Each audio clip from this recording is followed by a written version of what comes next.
بسم اللہ الرحمن الرحیم۔ السلام علیکم ناظرین، میں ہوں عام شہری عارف حمید بھٹی۔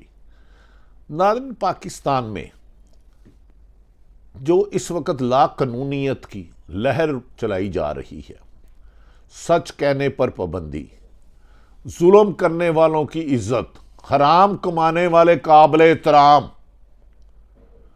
اور اپنا حق مانگنے والوں کو قتل سے لے کے ملک چھوڑنے تک مجبور کرنے کی روایات اتنی عام ہو چکی ہیں کہ لوگ اپنے آپ کو غیر محفوظ سمجھنے لگے ہیں۔ پاکستان میں چھوٹے چھوٹے لوگ خدا بن چکے ہیں۔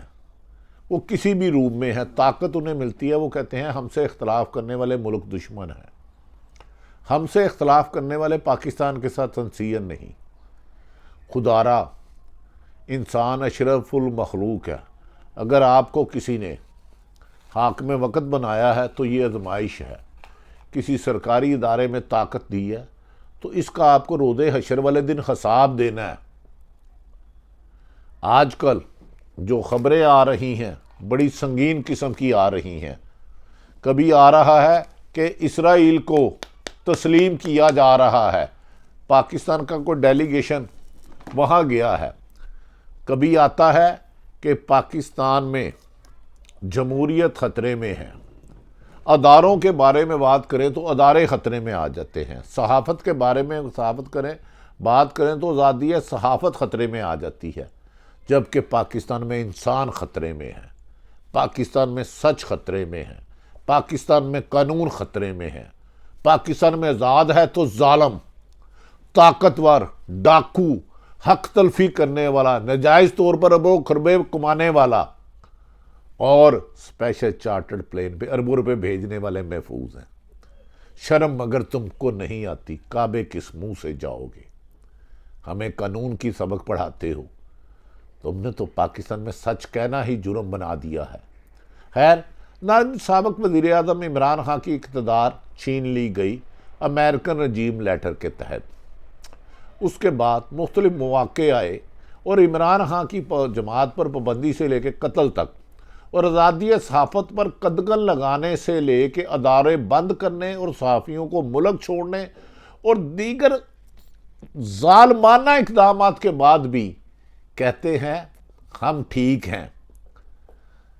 جس ادارے کو وہ کہتا ہے میری تذلیل ہو گئی، صحافت کو کرو، لیکن پاکستان خطرے میں، 22 کروڑ عوام خطرے میں، صاف الیکشن نہیں کرا سکے۔ اب یہ بدقسمتی ہے، کہا جا رہا ہے اسرائیل سے بڑھتی ہوئی قربتیں، کیا کھیل پک رہا ہے۔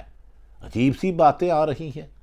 پاکستان ڈیلیگیشن جا رہا ہے، امریکن ڈیلیگیشن بھی آ رہا ہے، لیکن پاکستان میں ایک طرف سیلاب آیا ہے، دوسری طرف آپ کو اسرائیل کی قربت یاد آ رہی ہے۔ آرمی چیف کی تعیناتی ایک پاک فوج کے محافظ ہیں، 8 کروڑ کے سپہ سالار ہیں، اس کو کنٹروورسی میں نہیں پڑھنا چاہیے۔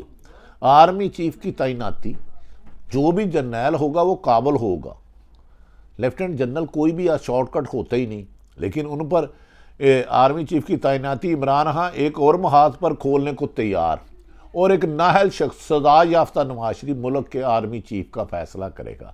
ایک سابق صدر جن پر مبینہ اربوں روپے کرپشن کا الزام ہے، وہ آرمی چیف کا فیصلہ کریں گے اور آصف علی زرداری کریں گے۔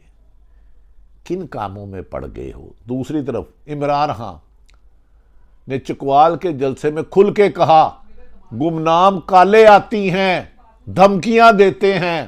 ہاں، دھمکی تو یہ ہمیشہ دیتے ہیں بھائی، انہیں کون کہہ سکتا ہے، ہمارے ادارے ہیں، ہم ان کے آگے سرے خم ہوتے ہیں۔ اللہ سب کی حفاظت فرمائے۔ کیا عمران خان آخری کال کا اعلان پر وفاق میں ہلچل مچ جائے گی؟ کیا دوبارہ 25 مئی والا ری ایکشن ہوگا؟ کیا ظلم و ستم کی داستان دہرائی جائے گی؟ کیا عمران خان نے چکوال جو فون کیا، جلسے میں تقریر کی ہے، بہت ساری انفارمیشن کے بعد کی ہے، اس سے پہلے ان کا ایک کور کمیٹی کا اجلاس تھا جس پر بہت سے لوگوں نے بتایا ہمیں فلاں آدمی ڈراتا دھمکاتا ہے، ہمارے بیوی بچوں کو، ہماری زندگیوں کو خطرہ ہے۔ کیا ناظرین، قائد اعظم نے آزادی اس لیے لی تھی کہ ہم پہلے مغلیوں کے کسی کے غلام تھے، پھر انگریزوں کے غلام تھے؟ ہم نے سدا ہی غلام رہنا ہے، غلام ہی مرنا ہے؟ کیوں ہم پر یہ سادی نہیں چھوڑی جاتی؟ بدقسمتی ہے کہ ہمارے جمہوری حکمران آتے تو عوام کے نام پر ہیں، پر اپنے اقتدار کے لیے عوام کے حقوق سلب کرتے ہیں، انہیں جینے کا حق نہیں دیتے، انہیں تعلیم، صحت، روزگار نہیں دیتے۔ اقتدار میں آ کر اپنے آپ کو اور اپنی فیملی کو مضبوط کرنے کے لیے، اپنے خاندان کو مضبوط کرنے کے لیے اربوں خربوں نجائز کماتے ہیں، لیکن قانون کے آگے بے بس لاچار ہے۔ جبکہ عام شہری اپنا ایمرجنسی میں علاج بھی نہیں کرا سکتا۔ اس وقت پاکستان کی سیاست ہجان کا شکار ہے۔ ماضی میں ایسی افراتفری نہیں تھی، نفرت کو پھیلایا جا رہا ہے، ایک دوسرے میں گروپ بازی بنا دی گئی ہے۔ جوں اہم تعیناتی کا وقت قریب آ رہا ہے، یعنی کہ آرمی چیف محترم کی تعیناتی، جو اس طرح ڈسکس نہیں ہونی چاہیے۔ ہماری فوج کے سپہ سالار ہے، ہمارے سر کے تاج ہے، ہمارے ملک کے محافظ ہیں، لیکن وہ بھی کنٹروورسی ہو گئی۔ اصحاب کی جنگ میں شدت آتی جا رہی ہے۔ خرم دستگیر اور P T I known league کے وزراء کہہ رہے ہیں کہ اس کی تعیناتی کا فیصلہ لندن میں بیٹھا شخص جو ڈھپونے 3 سال پہلے علاج کرانے گیا، جس کا نام نواز شریف ہے، وہ کرے گا، جسے عدالتوں نے سزا دی۔ دوسری طرف آ رہا ہے کہ نواز شریف اور مریم نواز کو بے گناہ کیا جا رہا ہے۔ سارا سکرپٹ تیار کر لیا، ان قریب فیصلہ ہے۔ پی ٹی آئی نے لانگ مارچ کی حتمی تاریخ کے لیے مشاورت تیز کر دی ہے۔ ان کا خیال ہے کہ عمران خان کو انگیج کر کے پی ٹی آئی پر پابندی لگانے اور عمران خان کی گرفتاری کے لیے انگیج کیا جا رہا ہے کہ عمران خان لانگ مارچ کی کال نہ دے، کیونکہ عمران خان لانگ مارچ کی کال دیں گے، پنجاب، کے پی کے، گلگت بلتستانیہ تو پوری دنیا منڈا لائے گی اسلام آباد، اور اسلام آباد کے مضبوط ایوان ریت کے تنکوں کی طرح بہہ جائیں گے۔ ناظرین، اسی طرح کہا جا رہا ہے کہ عمران خان نے لانگ مارچ کی تنظیمی عہدے پر کال دینے کی ہدایت کر دی اور کہا کہ میں 72 گھنٹے کے اندر کسی بھی وقت کال دے دوں گا۔ وفاقی حکومت نے عمران خان کو چیلنج سے نبڑنے کے لیے ایف سی کی بھاری نفری اور صوبوں سے مانگ لیا، اور یہ بھی کہا جا رہا ہے کہ یہ پاکستان رینجر کو بھی استعمال کر سکتے ہیں۔ ہمیں یقین ہے کہ پاکستان کے اہم ترین ادارے پاکستان کی عوام پر گولی نہیں چلاتے، یہی ان کی تاریخ ہے۔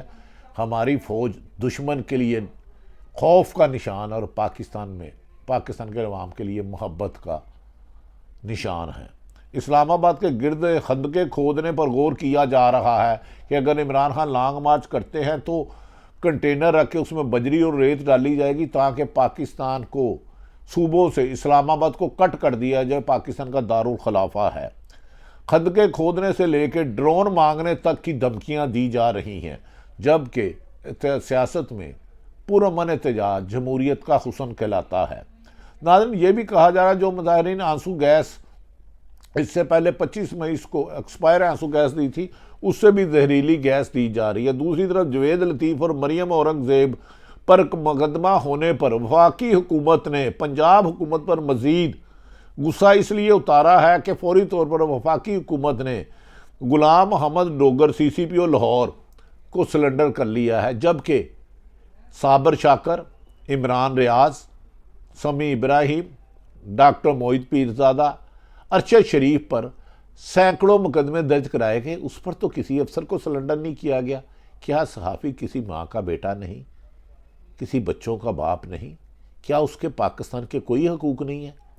ایک پرچے ایک اپلیکیشن دیتے ہیں تو اس پہ آپ مقدمہ درج کر لیتے ہیں، صحافیوں پر 100 مقدمے درج کرتے ہیں تو اس کو خارج بھی نہیں ہونا سے۔ تم قتل کرو کہ کرامت کرو، خدا کا واسطہ ظلم کے اس راستے کو چھوڑ دو، نہیں تو تمہاری داستان تک نہ ہوگی داستانوں میں۔ ناظرین، غلام محمد ڈوگر کو سرنڈر کیا جس پر کہا جا رہا ہے وزیر اعلیٰ نہیں کریں گے، لیکن and of the day Ghulam محمد ڈوگر جائے گی، کیونکہ ہمارے سیاستدان حکمرانوں کو آئین اور قانون کے مطابق چلانے کی بجائے اپنی خواہش کے تابع کرتے ہیں۔ عمران خان کسی بھی وقت 72 گھنٹے میں پاکستان کی قوم کو 72 گھنٹے میں اسلام آباد کی لانگ مارچ کال دے سکتے ہیں۔ جتنی دیر کریں گے اتنا ہی حکمران ان کے خلاف سازش کریں گے۔ کہا جا رہا ہے کہ الیکشن کمیشن کی اہم شخصیت نے مسلم لیگ نون کے ایک شخص کو یقین دہانی کرائی ہے کہ توشہ خانہ کیس میں وہ ان کو نااہل کرنے کی کوشش کریں گے۔ اگر انہیں نااہل کیا گیا تو یقیناً حکمران جو خود نااہل ہیں ان کے لیے پاکستان میں رہنا مشکل ہوگا۔ تمام حقائق آپ کے سامنے رکھے۔ اللہ تعالیٰ پاکستان کا حامی و ناصر ہو، اور پاکستان میں وہ شخص حاکم وقت بنے، وہ شخص حاکم وقت آئے، اداروں کے سربراہ ہوں جو پاکستان کے خیر خواہ ہوں، جو پاکستان کی عوام کے خیر خواہ ہوں، جو پاکستان اور پاکستان کی مفاد کے لیے کام کرے۔ اللہ تعالیٰ ہم سب کا حامی و ناصر ہو۔ پاکستان زندہ باد۔